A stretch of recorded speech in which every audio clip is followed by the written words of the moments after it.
Hi there. This is my immediate reaction video to episode 5 of season 8 of Game of Thrones. My channel doesn't normally do live reactions, so this is my first. I'm sorry for that. That other people are so much better at them. That what I do is, because I'm one of the admins on Game of Thrones Wiki, my style is behind the scenes videos.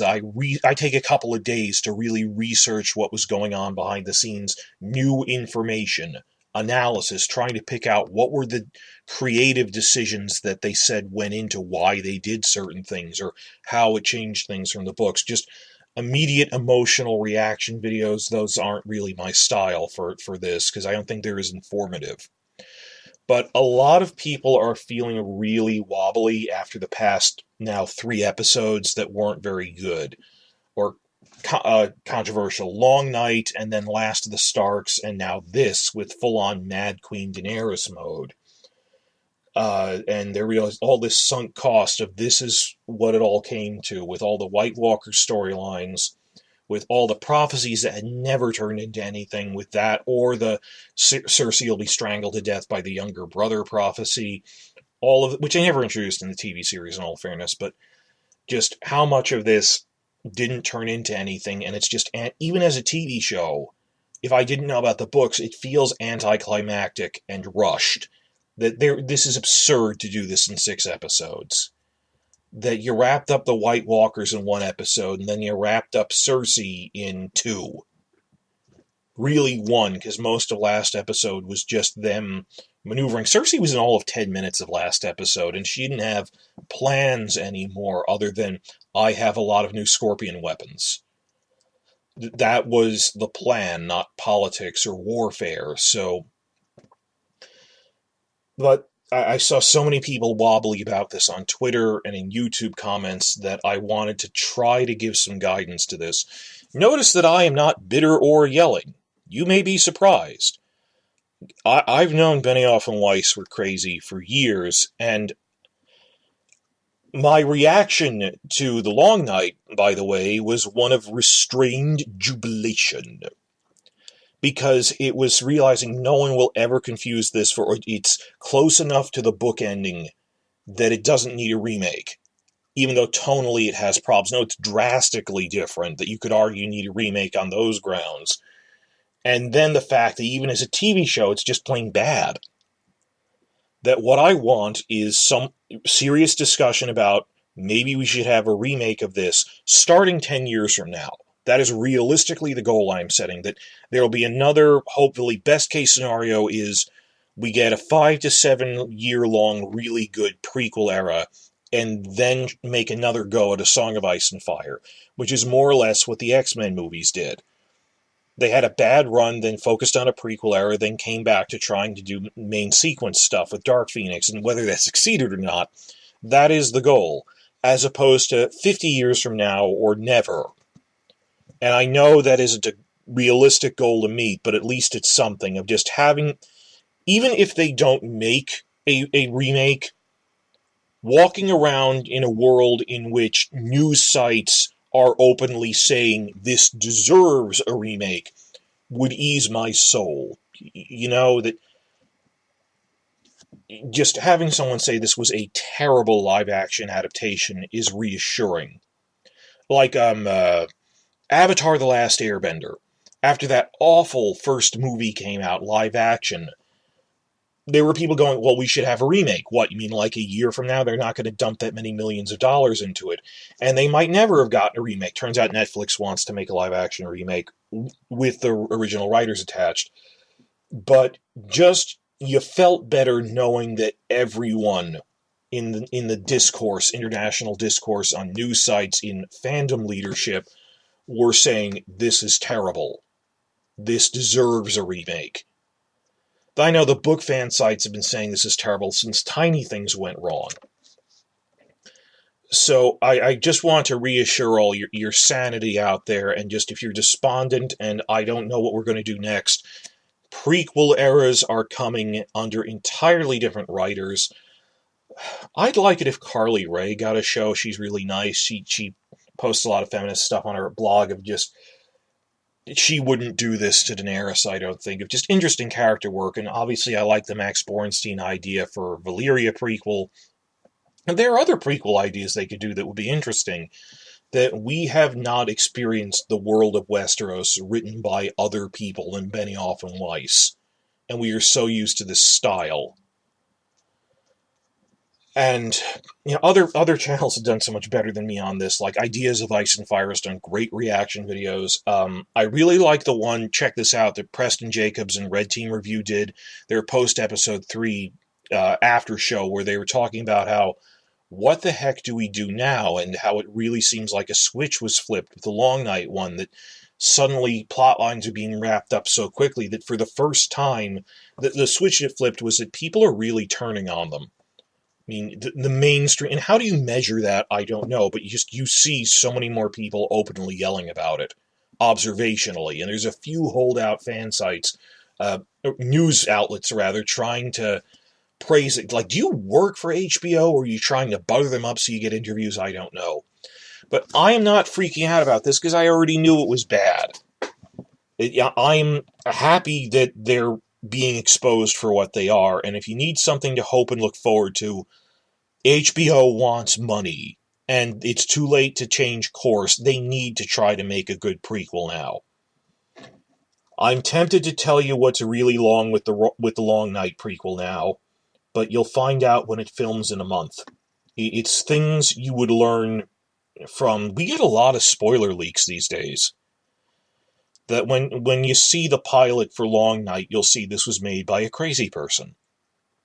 I don't know how they did this. Was this something HBO told them to make it like this? Or were these their ideas? Martin would never do this. Is something this stupid. But the Valyria stuff made me feel really better. I got a lot of new subscribers from Star Wars channels that linked to me in the past week. I got like 2,000 subscribers in the past week. So for all you new people, that I leaked out what the Valyria prequel is like, and it's basically the prequel book fans would have made, so of course they don't like it. HBO doesn't really seem to like it that much. It's a better idea. So, all that introduction aside, why did things happen in this? For all you new people, they reconceived the role to make it worthy of the actor's talents. That the people who are so upset about Benioff and Weiss, they cannot even stand to watch them in the inside the episode videos mansplaining things that are idiotic. When you actually sit down and watch them, they don't have screenwriting degrees. They're not real writers. And they say this openly. What we are trying to do is focus the camera on the actor's face, emoting really hard. Preferably with no dialogue, because then our writing would get in the way of it. And they just say this, even in his commentaries for like 25th Hour, he says, maybe it's because I'm a bad writer that I just focus on their faces. And the mistake we all made was thinking they weren't idiots, trying to think of in-universe reasons that they want things. Like, we are trying to show off Daenerys is evil. They don't think in such terms. You are overthinking it. Just step back from emotion. And this is offensive. And step back and go, you just wanted to put Emilia Clarke into a bunch of scenes where she glowers at people. Or Arya killing the Night King. There is no Arya. There is no TV Arya. This is Maisie Williams playing her stereotype of herself. And how much of this season turned into focusing on Maisie face? Or the other faces, but what horrified me about I wanted to make a video on the Long Night thing. That'll be a structured, better put together one. What horrified me about the Long Night one was that not her killing the Night King, but that they stopped the battle midway, and for 4 solid minutes, which is a long time in terms of screen time, it was just, let's stop the battle and focus on Maisie sneaking around in a library with really tight close-ups of her face. What I've tried to warn everyone about before Season 8 started was, be on the lookout for scenes where there's no dialogue and it's just close-ups of the actors' faces. Moving along to this of what has Season 8 overall been like, it's the same battle over and over again. I write that in my handwritten notes, that we were complaining, Ideas of Ice and Fire pointed this out, how stupid it was that every 5 seconds someone's being gang-tackled by a dozen whites who are literally a split second away from a kill shot. There's no build-up to it. And yet they miraculously survive. That this was stupid in the White Hunt, where Tormund almost got dragged under the ice, but then miraculously survived. You thought he was going to die. That isn't subversion. It's not subversion. People going, oh, they're trying to subvert our expectations. That's what a sane person you disagree with would be doing. They are not doing that. Their writing is incoherent and focused on, how do we put the actors in a position where they're making an oh god face? Look at how hard they're emoting. Same thing here. This wasn't a battle.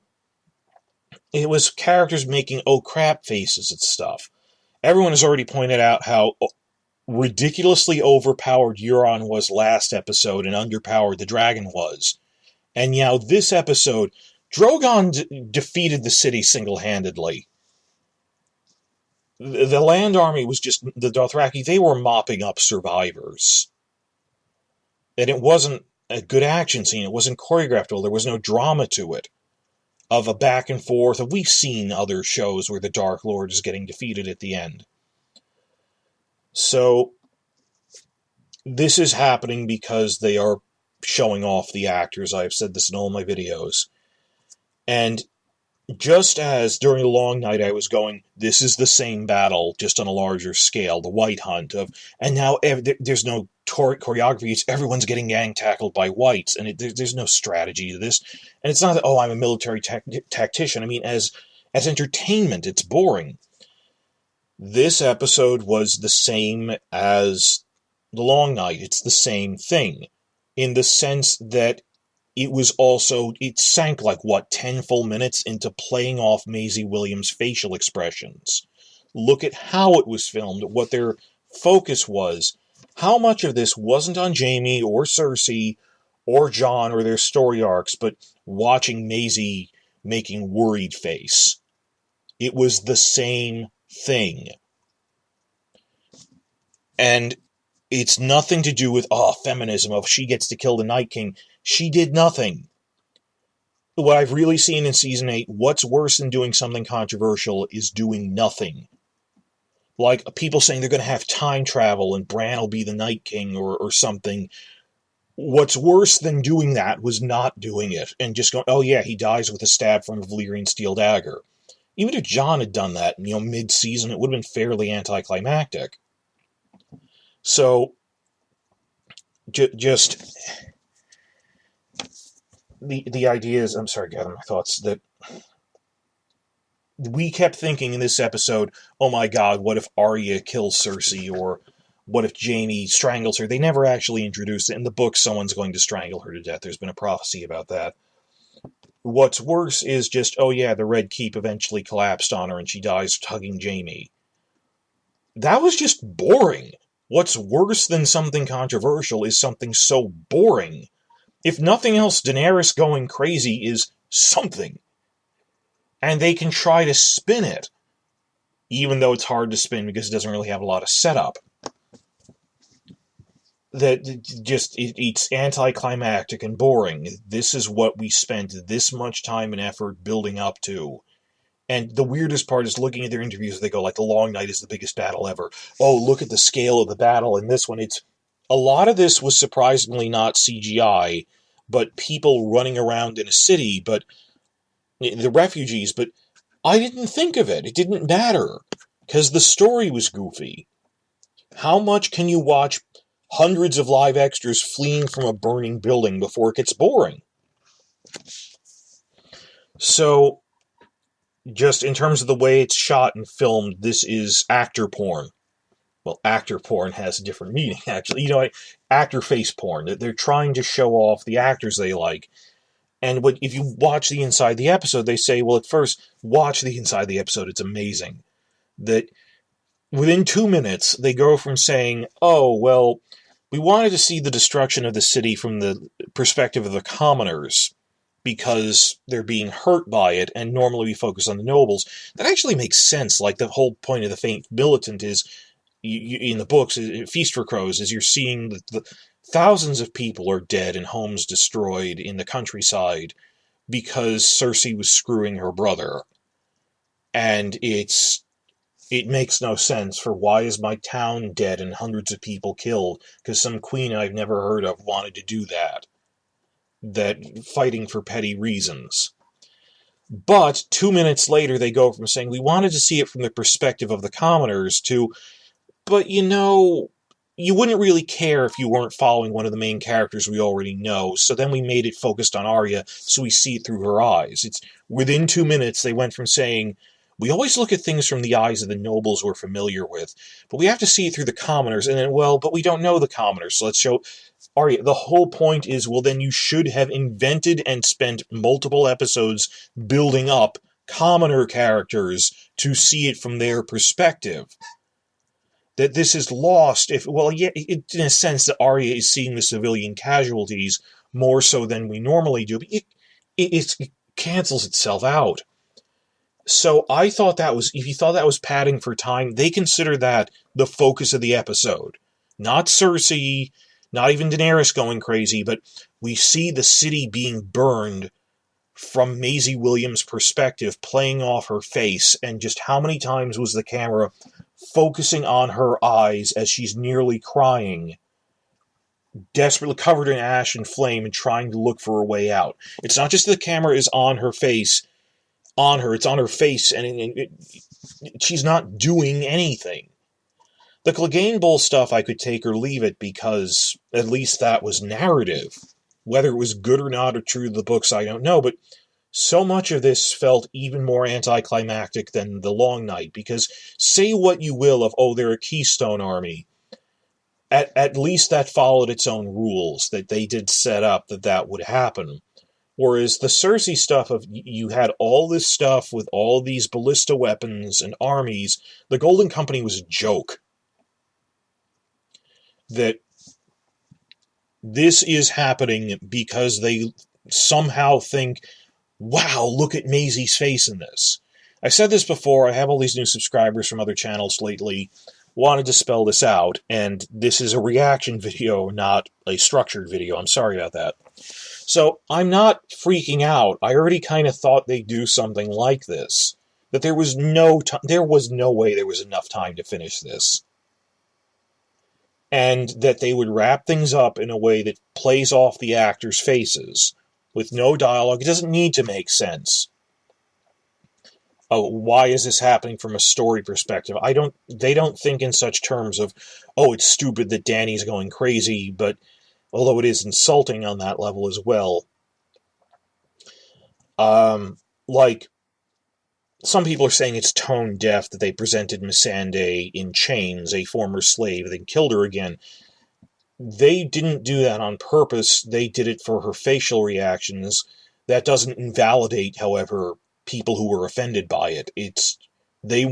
I'm actually more offended that it didn't occur to them. The fact that, Daenerys going crazy destroys her character arc doesn't even occur to them. It's all about Emilia Clarke giving these performances, and you've seen the videos of her nervously laughing when people ask how great Season 8 is. And I wonder what'll happen when their non-disclosure agreements wear out.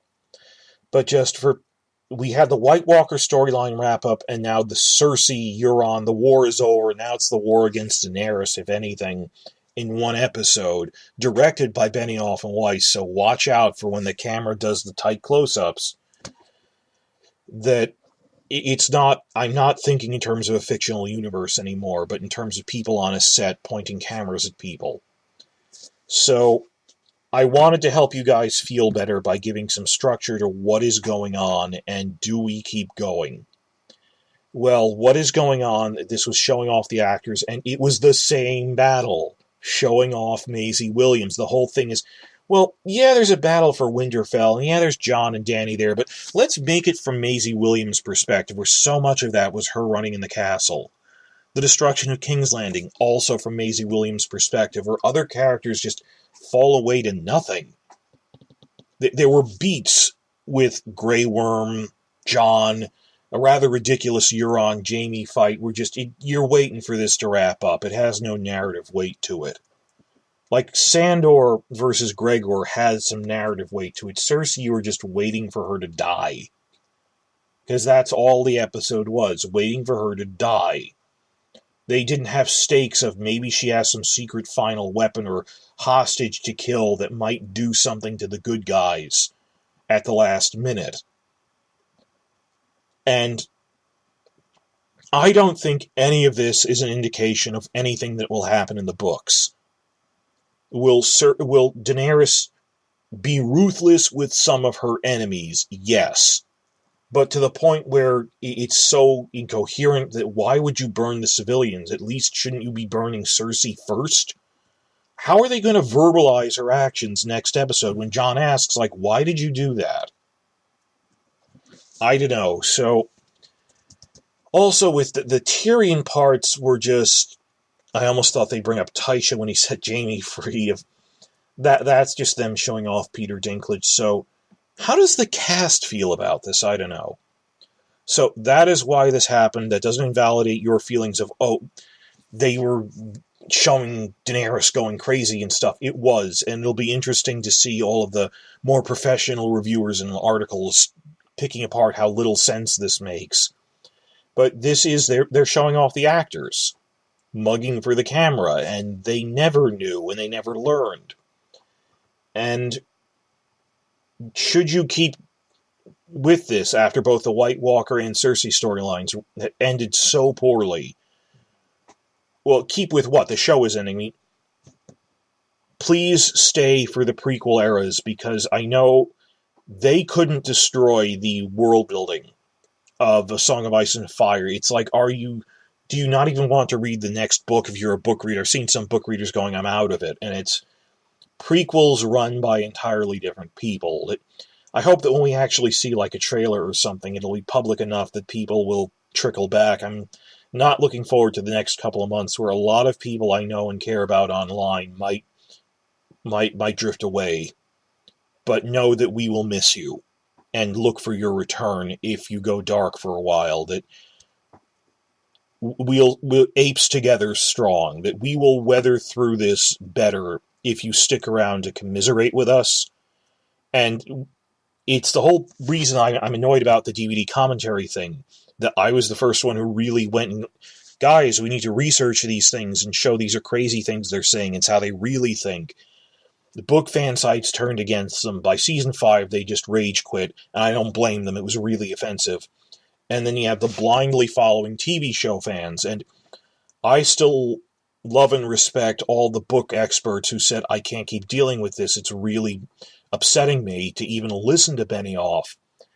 But I felt abandoned by that why haven't you been here in 2 or 3 years helping us, exposing crazy things Benioff said years ago, which we're only seeing the fruit of now. Don't abandon us, guys, because I know it hurts, but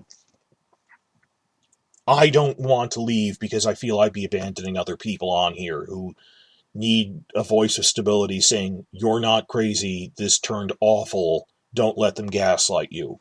That, no, this is great, and it's weird seeing so many people turn against it. So, luckily, there's still 3 prequels in contention. Obviously, The Long Night is insane, and you'll find out soon enough. They're filming next month. This is something too big that too many people care about for Benioff and Weiss to destroy. And if nothing else, please wait around for you to really hit a critical point where people are turning on Benioff and Weiss in public. I mean, openly. How do they face people like this? They're not going to go and crawl under a rock. They're going to go face Star Wars. Star Wars fandom, they'll be in public. People have to address what was that, and not just season 8. I'm talking about everything since season 5, which they were going, well, let's see where they're going with this. From Stannis to the Sansa rape to the... Martin said he might be announcing the due date of Winds of Winter right after the finale. I'm not sure. There's some word about that. Just Book 6 will shame our bad experience of these past 4 years. None of this indicates what's going to happen in the books. This is not the story. This is someone's bad fan fiction. This is a show that ended 4 years ago. And I feel validated by recording for history on the wiki and other stuff how bad it got. And other channels will do a better job of reacting to all this. This is just my instant reaction. Sorry I'm rambling. That's why it wasn't very good, because it's an instant reaction. I'll make better ones later. Just, this is happening because they randomly push actors into scenes to play off their faces. And if you pay attention, Maisie was the camera focus of this episode. You went, oh, because we're seeing it through her eyes. You mean just as we saw the Battle of Winterfell through her eyes? Where are the other characters anymore? There are no storylines. So, I'm reminded of the ancient Chinese curse, may you live in interesting times. We live in interesting times now, and if you stuck through the humiliations of Season 5 onwards, why would you quit right now the online community when Benioff and Weiss are about to get what's coming to them in the public? Of people going, this isn't, you're a crazy person. I mean, you stuck through the humiliation, you're not going to stay for the point when their backs are against the wall and they can't hide anymore. And I look forward to prequel stuff, and we'll be covering this. So if you're worried about, oh no, the show is ending, just me and a lot of other channels are like, no, we're going to be doing, like, we haven't even reviewed all of Fire and Blood, and the books are still ongoing, and the prequel stuff. I'll be here keeping pace much as I did the past year. So if you needed a friendly voice on this, you're feeling messed up at this, notice I haven't been yelling and I'm not bitter about it. We knew they were crazy. I have been grinning every week because I knew it wouldn't end well. How did you think it would? Anyone arguing for... these are people who invented the Sansa rape and killed Stannis and made Bad Pussy Dorne. And we somehow thought they'd have a comeback in the last quarter for the big touchdown and make a victory. American football terms. No, they'll get the ending right after everything else that happened. I love this video by Game of Thrones Academy going, why are you turning on the show now and not before? And so much of it's just blind faith that no, the ending would be good. This is worse in some ways than those other storylines. Even like the Ramsay stuff at least played out across 2 seasons. This was 2 episodes on Cersei. Suddenly a dragon can completely obliterate a city and all of its defenders. This was a long episode. That there came a point where you thought, yup, this is where the episode should naturally end, on a cliffhanger, and it just kept going, and it was drawn out. So, the day of reckoning will soon be at hand, and it'll be fun to see Benioff squirm in post-episode interviews and pick apart all the cast interviews. So, I mostly made this video to see your comments, because I know what I think, the friendly voice, and I want to see your talk about this in the comments, in the community below, and keep the chat going on this. I promise better reviews soon. It's just, this is why this is happening. It's just it's Benioff being Benioff at high levels, and frankly, other people are realizing this isn't the ending of the books first, and it isn't even a TV show ending. What is this nonsense? This is fun. So, I'm looking forward to the prequel era rebuilding from this, and we will rebuild from this, because we're the people who keep going and make things and believe in each other and build things, and Benioff is not. And sooner or later, the con is going to wear off. And we've been under it for so long that we felt it couldn't go challenged. HBO has new ownership now of just history judging this was absurd and should never have happened. I started this as a Tolkien fan, and you realize that I think in scales of decades. We had to wait decades for a good Lord of the Rings adaptation. So, I don't know why. Just where you are now in the stages of grief, I was well over a year ago. Like, I was at where you are now in Season 5. A lot of us were. And have made peace with, what could they do to shock us anymore after this? This is just enjoying watching them fail. And I'm already in prequel mode, so I'm interested in your thoughts, though. So check that out. More videos on the rest soon.